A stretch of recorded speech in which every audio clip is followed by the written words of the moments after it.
अस्सलाम वालेकुम नाजरीन। आप देख रहे हैं प्रोग्राम मालूम और मैं हूं बाबर मुगल। नाजरीन, इस वक्त हमारे दरमियान लाहौर से हमारे ब्यूरो चीफ मिर्जा वसीम अनवर बेग साहब मौजूद हैं।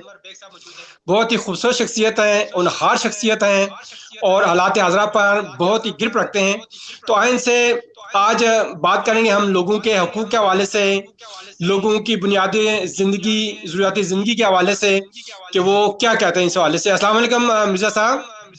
अस्सलाम वालेकुम जी। बिस्मिल्लाहिर्रहमानिर्रहीम।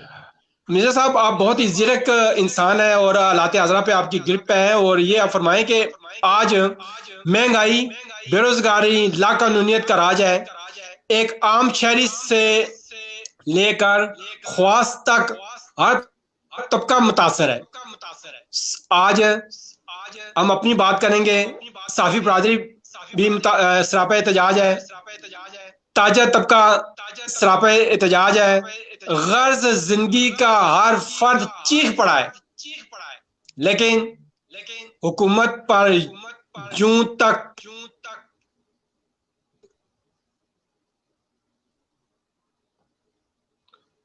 थैंक यू वेरी नहीं मच रेंग जी। रही।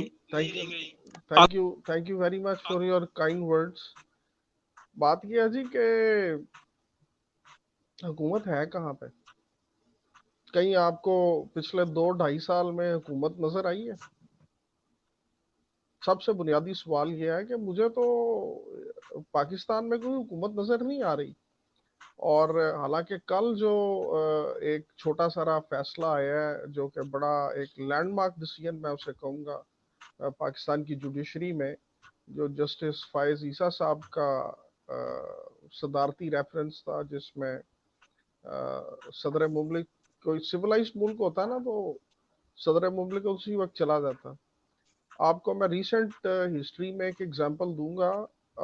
ये इंग्लिस्तान का वजीर आजम, जब ये ब्रेक्सिट के ऊपर रायशुमारी हुई, और वो कोई पार्टी नहीं था उसके अंदर किसी भी, लेकिन जो उसके ख्यालात से, उससे जो पार्लियामेंट के ख्यालात थे, वो अक्सरियत मुख्तलिफ थी। और वो उसी वक्त वहाँ से निकला है और दफ्तर में गया, इस्तीफा उसने लिखा है और वो पुट अप कर दिया है। और घर जाके उसने सामान शुमान पैक किया, एक दोस्त से वैन उसने उधारी ली और वो अपना 10 डाउनिंग स्ट्रीट छोड़ के जो है घर में मुंतकिल हो गया था। सर, ये कैरेक्टर होता है कौमा का। हमारा बहसीत कौम ना, वी आर कैरेक्टरलेस। बे वो मैं ये फिर वो लफ्ज नहीं बोलना चाहता, हमें जी वो शर्मो हया का और इज्जत का और सेल्फ रिस्पेक्ट का ना बहुत ज्यादा फुकदान पैदा हो गया हुआ है। खास तौर पे ये जो प्रेजेंट रजीम है, इसके होते हुए तो ये इज्जत बेइज्जती का कोई वो है ही नहीं। ये जूते खा के घर आते हैं और फिर आगे कहते हैं अम्मी जी मैं गिर गया था। तो कोई इज्जत बेइज्जती का कोई तो म्यार होना चाहिए। और सदर मुमलिकत साहब मेरा ख्याल है पढ़े लिखे आदमी हैं, वो डेंटिस्ट काफ़ी मशहूर रहे हैं कराची के। और अगर एक सुप्रीम कोर्ट के फैसले में उनकी मेलाफाइड इंटेंशंस और शहजाद अकबर की आती हैं, और वो जो लॉ मिनिस्टर सो कॉल्ड रखा हुआ है, वो मिस कम एंड गो, वो कभी लॉ मिनिस्ट्री छोड़ देता है, कभी लॉ मिनिस्टर बन जाता है, कभी छोड़ देता है, कभी बन जाता है। अजीब, I mean this is a bloody joke. और वो जो है, अब मुझे नहीं पता अब कब जाता है और किस लिए बैठा और किस हैसियत से बैठा हुआ है। तो थोड़ी सी एक एक एक ना बंदे में एक ऑनर होता है वो, या शायद माशरती जो कदरें हैं वही बदलती जा रही हैं। पहले एक जमाने में ना बैंक में आप चेक वेक देते थे तो वो डिसऑनर हो जाता था। मतलब ये होता था कि तुम्हारी कोई इज्जत नहीं है, यू हैव नो ऑनर। अब मैं कुछ अर्सा पहले फैसलाबाद में एक प्रोजेक्ट पे काम कर रहा था, तो वो चेक वहां पे डिसऑनर हो ना, वो इतने को होते हैं, कोई इज्जत बेइज्जती का मयार ही नहीं है। वो कहते हैं जी चेक जमा कराया था, फेल हो गया। तो मैं उन्हें कहता था भाई ये फेल नहीं हुआ, ये डिसऑनर हुआ है। That means you have no respect, no honour, because you are unable to fulfil your commitments and your जो भी उनका वो मायदा है उसकी तुमने खिलाफ वर्जी की यार, वो डिसऑनर हुआ है। यही हाल जी हमारा इस वक्त मुल्की हालात को अगर हम देखें ना, तो जो मेजॉरिटी इस वक्त हमारे वज़रा की है, वज़ीर आज़म समेत, they have no honour, no shame. कोई इज्जत बेइज्जती का मेयार रह ही नहीं गया। और आप मुझे सिर्फ, मैं आपसे सवाल पूछ लेता हूँ, वो क्या कहते हैं, रोल प्ले करते हैं ना। आज मैं आपसे सवाल पूछ लेता हूँ, आप हमेशा मेरे से पूछते रहते हैं कि मुझे आप सिर्फ एक चीज का जवाब दें, हम लेट्स नॉट टॉक अबाउट ये डर्टी पॉलिटिक्स और वो ब्लेम गेम। देखें ना, आप पॉलिटिशियन है ना मैं हूँ, ठीक है ना, हमें नवाज शरीफ ने कोई तमगा दिया, ना हमें जरदारी ने दिया, ना हमें इमरान खान ने दिया। हमने अपनी ऑनेस्ट जी ऐसा ही ओपिनियन है। देनी है, जो हम देखते हैं, जो हम सोचते हैं, और वो हम जो फीडबैक है वो अपनी जान हथेली पर रख के जो है पेश कर देते हैं। कोई पता नहीं किस दिन वीगो डाला बाहर खड़ा। अच्छा, बात ये है जी कि सवाल ये है कि इन पार्शल होके आप मुझे बताएं, बिल्कुल कोई इसके अंदर पॉलिटिकल लगी लिपटी नहीं है। पिछले 2.5 साल में आपको मौजूदा हुकूमत जो है इसकी कारकर्दगी क्या है? कोई आपको मेगा प्रोजेक्ट, कोई अचीवमेंट नजर आती है? कोई एक, just I mean name one single achievement of this present regime। मुझे तो नहीं, मुझे ढूंढने से भी नहीं मिल रही। बल्कि मैं तो यहाँ पे अब सड़कों पे बाहर निकलता हूँ तो मुझे तकलीफ होती है कि वो कर्जे लेके और बकौल इनके पैसे खा के वो मुल्क से भाग गए हैं जो पिछली गवर्नमेंट के लोग थे। लेकिन सर उनकी मुझे डेवलपमेंट नजर आती है। वो सिर्फ वो पहले इल्जाम था उन पे कि जी उन्होंने लाहौर के हैं मॉडल टाउन को डेवलप किया है, फिर आ गया जी अच्छा, लाहौर आप को कर्जों किया की है। बात कर रहे हैं, आप कर्जों की बात कर रहे हैं, तो मैं यहाँ की बात टोक रहा हूँ कि कर्जे लामाला ये गवर्नमेंट ले रही है, जी। और सबसे ज्यादा लिया है कर्जा इसने। तो वो कर्जा जब लिया है इस गवर्नमेंट ने, तो बरमला इस बात का इजहार उन्होंने किया है कि ये कर्जा हम सूद के तौर पर हम वापस कर रहे हैं, इस वजह से हम कर रहे हैं। और जो महंगाई या इस तरह के जो मामला चल रहे हैं, ये पिछली गवर्नमेंट के करदा धत्ता है। अगर पिछली गवर्नमेंट कुछ मामला पे काम करती तो ये इतनी महंगाई ना होती। और महंगाई इसी वजह से हुई है, पिछली गवर्नमेंट को ही मरूद इल्जाम ठहरा रही है। तो मैं आपसे बात ये करना चाह रहा हूँ कि चलो जो हो गया सो हो गया, पिछली गवर्नमेंट ने किया सो किया। लेकिन अब इस जो राग अलापा जा रहा है, ये गवर्नमेंट का किया जा रहा है, पिछली गवर्नमेंट का किया जा रहा है, और ये सारा मामला पिछली गवर्नमेंट ही ने किया है। तो ये बात हम मान लेते हैं, आगे की तरफ सोचें, आगे करें, सर एक बड़े लोगों के मसाइल हल करें। लोग इस वक्त सरापे एहतजाज हैं, लोग परेशान हैं, स्ट्राइक कर रहे हैं, एहतजाज कर रहे हैं। तो इस सूरत में गवर्नमेंट टस से मस नहीं हो पा रही, कंट्रोल किंतु में इस्तेकाम नहीं है, कंट्रोल नहीं कर पा रही।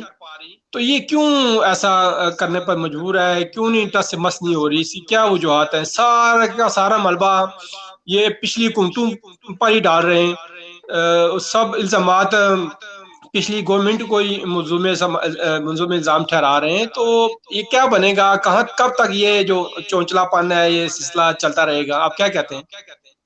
सर एक देखिए, मैंने को 25-26 साल प्राइवेट सेक्टर ऑर्गेनाइजेशंस में काम किया है। बिल्कुल एंट्री लेवल से लेके और मल्टीपल ऑर्गेनाइजेशंस मैंने रन किए हैं।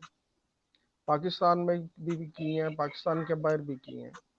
वहाँ पे सर एक नया बंदा जब आप भर्ती करते हैं ना किसी भी, चाहे वो एंट्री लेवल पे हो, चाहे कंपनी का चीफ एग्जीक्यूटिव ऑफिसर हो, या इवन कोई चेयरमैन भी इलेक्ट होता है, सर वो एवरीबॉडीज वो वहाँ पे ना, वो उसका एक प्रोबेशनरी पीरियड होता है कि जी 3 महीने या 6 महीने तुम्हारा प्रोबेशनरी पीरियड है। मतलब ये है कि उसके अंदर तुम्हारी जो तालीम है, जो तुम्हारा एकेडमिक क्वालिफिकेशन या तुम्हारा जो पास एक्सपीरियंस है, वो तुम्हें ये साबित करता है कि तुम इस नौकरी के लिए हकदार हो।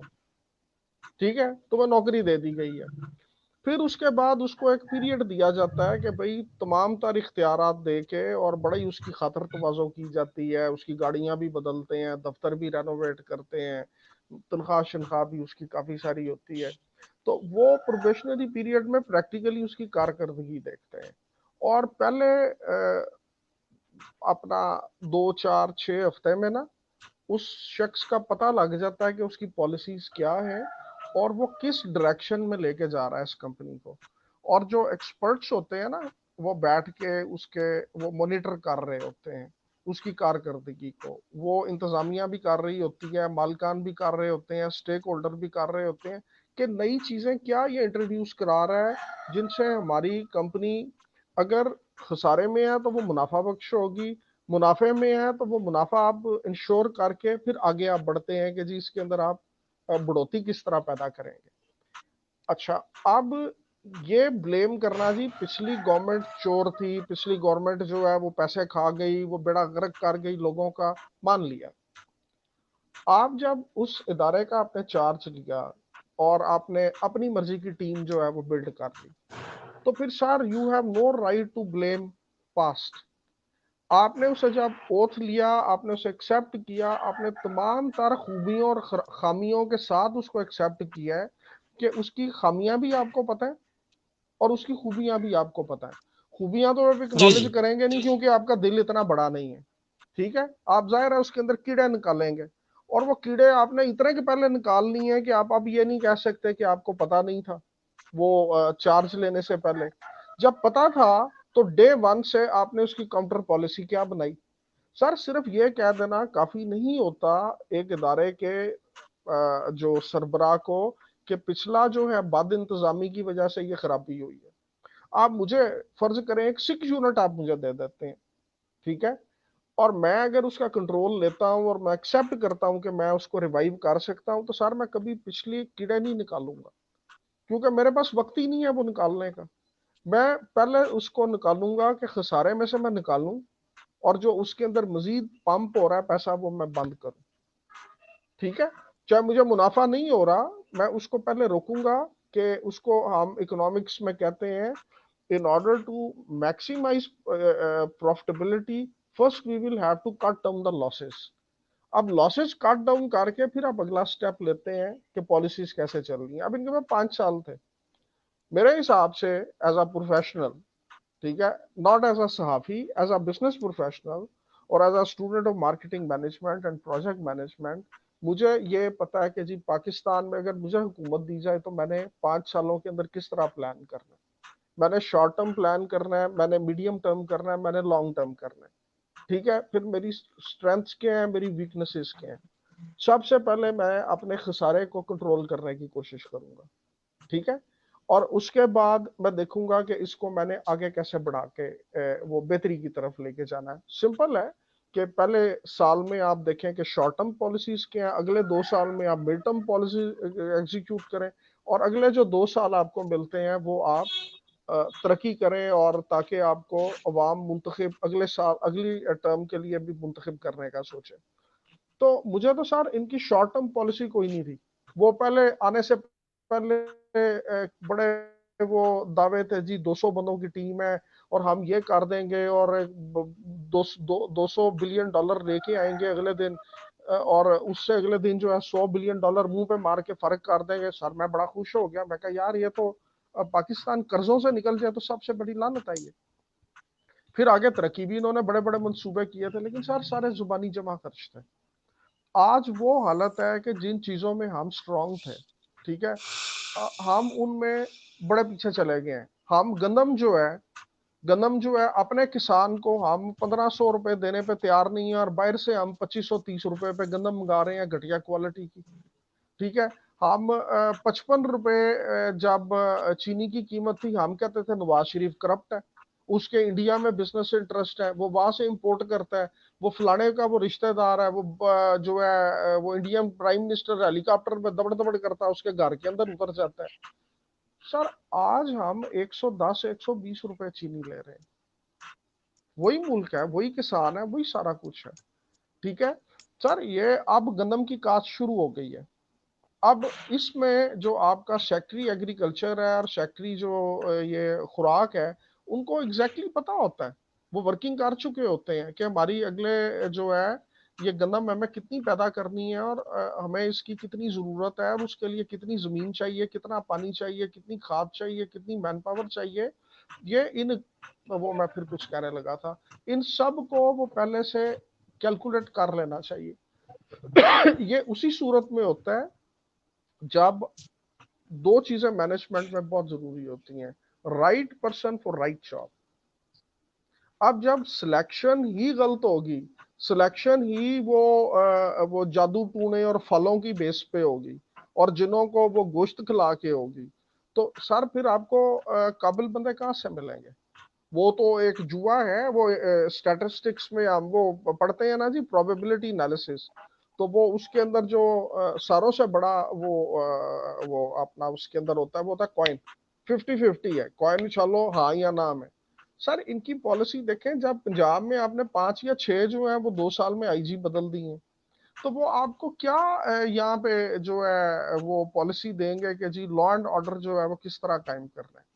आप जब एक बंदा ये नैब का डंडा जो है पॉलिटिकल मकासद के लिए आप उसे इस्तेमाल कर रहे हैं, और फिर बड़े आराम से आप जवाब दे देते हैं हमने तो नहीं चुना चेयरमैन नैब, वो तो पिछली हुकूमत ने दिया। सर इसको वो अंग्रेज कहते हैं कट टू जी चेस। जी, बहुत शुक्रिया मिर्ज़ा वसीम बेग साहब, के प्रोग्राम का दौरानिया बहुत कम है। तो नाजरीन, इसी के साथ ही हम आपसे इजाज़त चाहते हैं। देखते रहिए असम्बली टाइम्स। अल्लाह हाफिज़।